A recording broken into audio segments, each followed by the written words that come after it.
Senhoras e senhores, desculpe-me se for repetitivo em algumas citações aqui da parte histórica, mas o dia é exatamente para nós rememorarmos essa parte da história do mundo.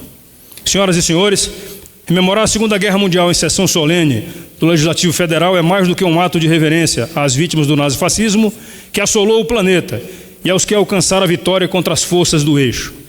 Rememorar a Segunda Guerra nesta Casa de Leis é também expor às novas gerações os males causados por ideologias totalitárias, fortalecendo os fundamentos do Estado Democrático de Direito e evitando aventuras ditatoriais, como a que destrói no momento a vizinha Venezuela e atinge o seu povo, que passa fome e todo tipo de necessidades. Oprimida por um governo corrupto, de viés socialista, lamentavelmente apoiado por alguns partidos de esquerda e seus integrantes. Considerado o maior conflito da história, a Segunda Guerra Mundial se deu entre 1939 e 1945. Envolveu mais de 70 países e terminou com cerca de 50 milhões de mortos e inúmeras pessoas com deficiências diretamente decorrentes daqueles anos sangrentos. O Brasil se manteve inicialmente neutro até 1942, quando rompeu relações diplomáticas com os países do eixo, Alemanha, Itália e Japão. Em decorrência desse ato meramente diplomático, submarinos alemães torpedearam e afundaram 12 navios mercantes brasileiros, vitimando mais de 500 pessoas. Essa agressão foi respondida com a declaração de guerra, cujo esforço envolveu todo o Brasil, em particular suas forças armadas. No âmbito político-diplomático, cumpre destacar o papel da Base Aérea de Natal e do Campo de Parnamirim, construídos em parceria com os Estados Unidos da América, no Rio Grande do Norte. Esse complexo ficou conhecido como Trampolim da Vitória, por sua localização estratégica para as operações dos aliados em direção à África. Em determinada fase do conflito, foram registrados cerca de 800 voos diários rumo a Dakar, média de uma decolagem a cada 3 minutos. Imagine o que foi isso naquela época. A participação do Brasil na guerra envolveu o recrutamento de jovens de toda a nação e resultou em uma mobilização representativa da formação do povo brasileiro de todos os estados e territórios da Federação.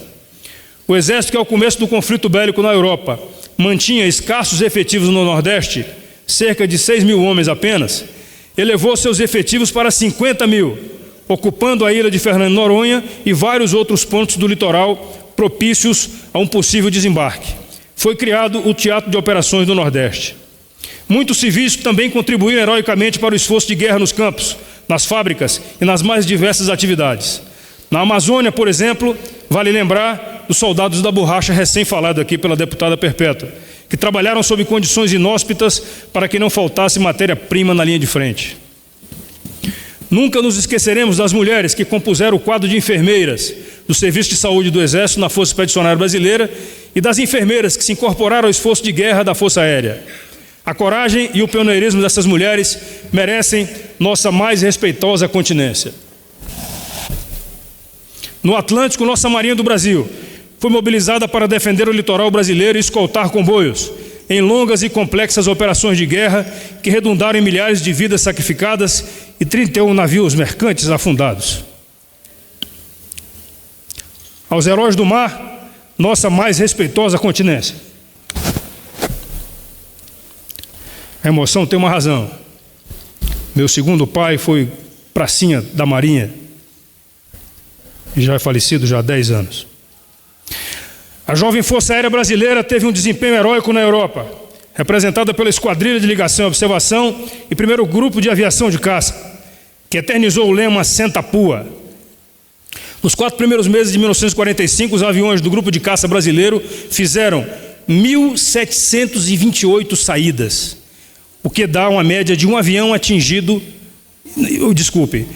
e foram atingidos pela artilharia antiaérea 103 vezes, o que dá uma média de um avião atingido para cada 17 saídas. Números impressionantes. Entre os 48 oficiais do Grupo de Caça Brasileiro que realizaram missões de guerra como pilotos, houve um total de 22 baixas. Aos nossos aviadores, portanto, a nossa mais respeitosa continência. A maior participação brasileira na Segunda Guerra Mundial, todavia, deve ser atribuída à Força Expedicionária Brasileira, formada por cerca de 25 mil jovens, oriundos das diversas regiões do país. Alguns estão entre nós: Coronel Nestor, Capitão Assis, Tenente Vasco. E outros estão entre nós, com certeza absoluta. Após um breve período de adaptação aos novos materiais, as necessidades impuseram a entrada prematura na frente de batalha, tendo seu batismo de fogo no Vale do Rio Sértio, libertando as cidades de Massarossa, Camaiore e Monte Prano. Havia, à época, uma brincadeira. Interessante isso, poucos sabem. Era mais fácil uma cobra fumar do que o Brasil ir à guerra. A Força Expedicionária Brasileira provou o contrário. Daí o símbolo até hoje conhecido da cobra fumando. Nossos pracinhas superaram as expectativas com humildade, determinação e bravura, enfrentando um inverno rigoroso e um inimigo experiente, bem treinado e equipado. Foram também reconhecidos pelo tratamento humanitário conferido aos prisioneiros e pela generosidade na relação com a população das cidades italianas por onde passaram. Dos inúmeros combates travados, destacam-se as vitórias alcançadas em Monte Castelo, Monte Belvedere, Castelo Novo, Zoca, Colétio, Fornovo de Taro. Em Montese, já no final da guerra, tombaram o bravo sargento Maxwell Filho e o aspirante Francisco Mega, heróis que deixaram seus nomes gravados como marca indelével da história militar brasileira. Segundo o saudoso general Carlos de Meira Matos, a FEB percorreu, conquistando ao inimigo, às vezes palmo a palmo, cerca de 400 quilômetros, de Luca a Alessandria, pelos vales dos rios Sértio, Reno e Panaro, e pela planície do rio do Pó. Libertou quase meia centena de vilas e cidades, sofreu mais de 2.000 baixas entre mortos, feridos e desaparecidos, e fez o considerável número de mais de 20.000 prisioneiros, vencendo pelas armas e impondo a rendição incondicional a 2 divisões inimigas. É um registro deveras honroso e de vulto para uma divisão de infantaria. Um dia se reconhecerá que o seu esforço foi superior às suas possibilidades materiais, porém plenamente consentâneo com a noção de dever e amor à responsabilidade, revelados pelos nossos homens em todos os degraus e escalões da hierarquia e em todas as crises e circunstâncias da campanha. Aos pracinhos da Força Expedicionária Brasileira, nossa mais respeitosa continência. Finalmente, cumpre enfatizar que essa épica passagem histórica que hoje reverenciamos representou primordialmente a vitória das liberdades democráticas sobre as ditaduras. Desse modo, é fundamental que nossos concidadãos tenham sempre presente que o sacrifício daquela geração não foi em vão, que estaremos sempre alertas para evitar a todo custo que representantes de ideologias, como o socialismo, assumam o poder e instalem um governo opressor sobre a nação brasileira. Os resultados desse socialismo podem ser vistos hoje, mais uma vez, citando a Venezuela como exemplo, cujo insano e corrupto regime, não vou citar o nome desse ditador, é apoiado por partidos de esquerda com representantes nesta Casa de Leis. Aos nossos ex-combatentes e a todos os que participaram, direta ou indiretamente, da Segunda Guerra Mundial, a nossa mais respeitosa continência. Brasil acima de tudo e Deus que nos protege acima de todos. Muito obrigado.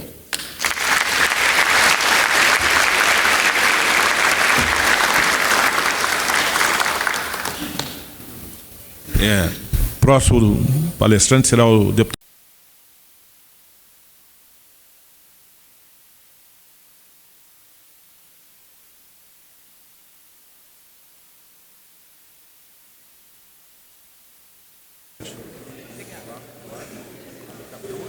Senhoras e senhores, bom dia.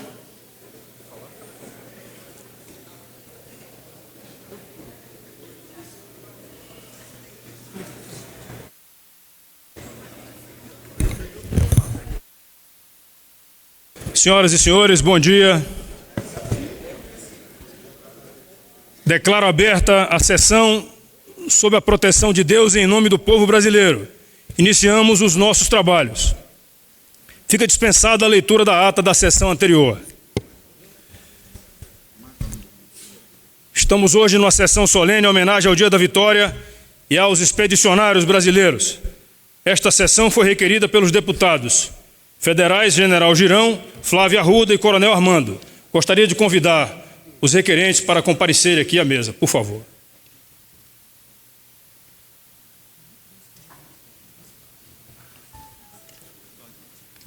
Convido ainda para compor a mesa a as seguintes autoridades representativas das Forças Armadas e da Força Expedicionária Brasileira.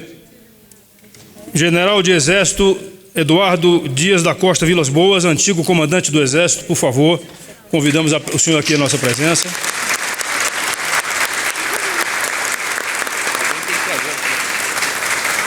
Coronel da Força Expedicionária Brasileira, Nestor, por favor, Coronel Nestor, o senhor está convidado a comparecer. Capitão Assis, por favor, Capitão Assis, o senhor está convidado também a compor a mesa de honra conosco.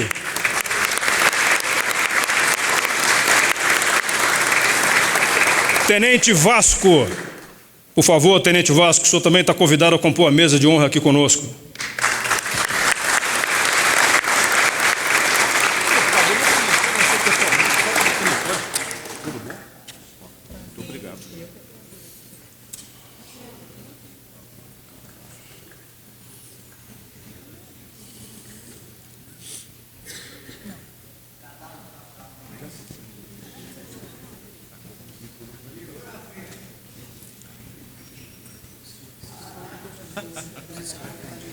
É aqui na moça.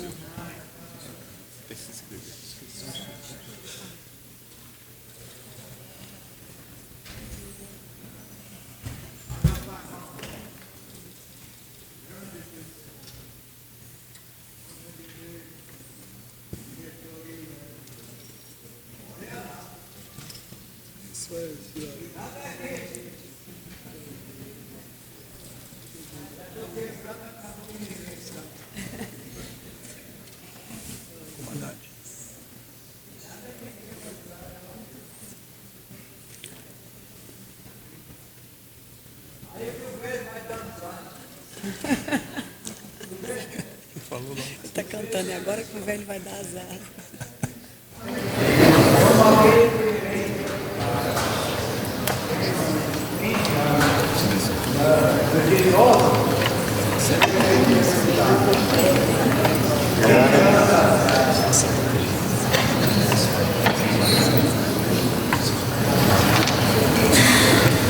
Destacando a presença de representantes das 3 forças singulares, Marinha, Exército e Aeronáutica, oficiais generais, oficiais, praças, convidados, representantes de diversas entidades também que comungam juntamente conosco as homenagens àqueles que no passado dedicaram suas vidas em defesa da democracia, em defesa do nosso país. Convido todos para acompanhar em posição de respeito o hino nacional brasileiro, que será executado pela banda do Batalhão de Polícia do Exército de Brasília, sob a regência do 1º Sargento Gutierrez.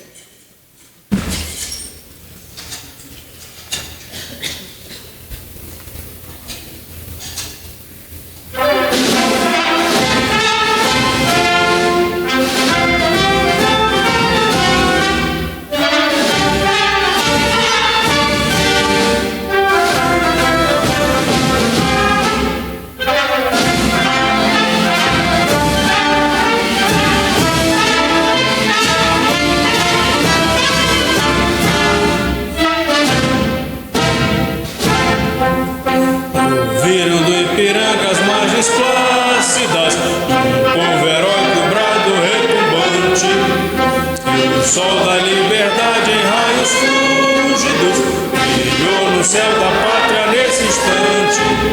Se o penhor dessa igualdade conseguirmos conquistar com braços fortes, em teu seio, ó liberdade, desafia o nosso peito à própria morte. Ó pátria amada, idolatrada, salve, salve, Brasil de sua intenso raio vívido, de amor e de esperança a terra desce. Em teu formoso céu risonho e límpido, a imagem do cruzeiro resplandece. Gigante pela própria natureza, és bela, és forte, quadro do colosso. Do teu futuro espelha essa grandeza, terra adorada. Outras mil, és tu, Brasil, a pátria amada, os filhos deste sol és mãe, gente, pátria amada, Brasil.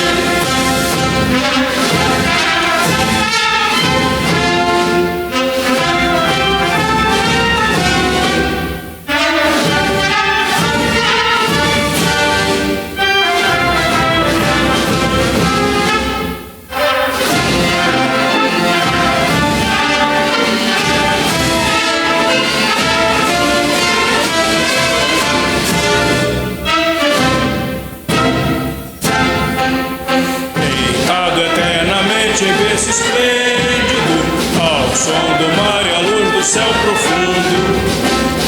Fulguras no Brasil, florão da América, iluminado ao sol do novo mundo.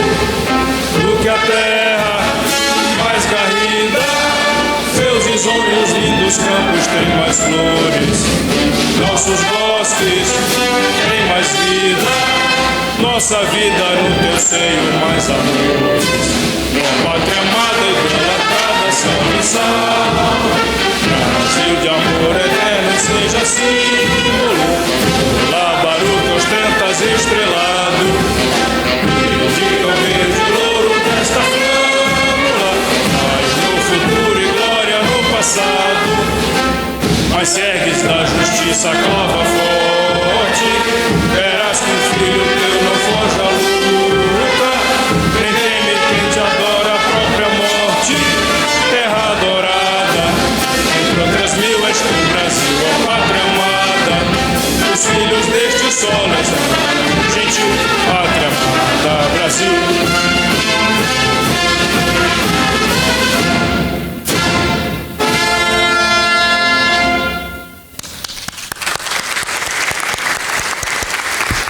Podemos sentar. Convidamos a todos a assistirmos um vídeo institucional que será projetado agora nos telões. Lembrando a cada um das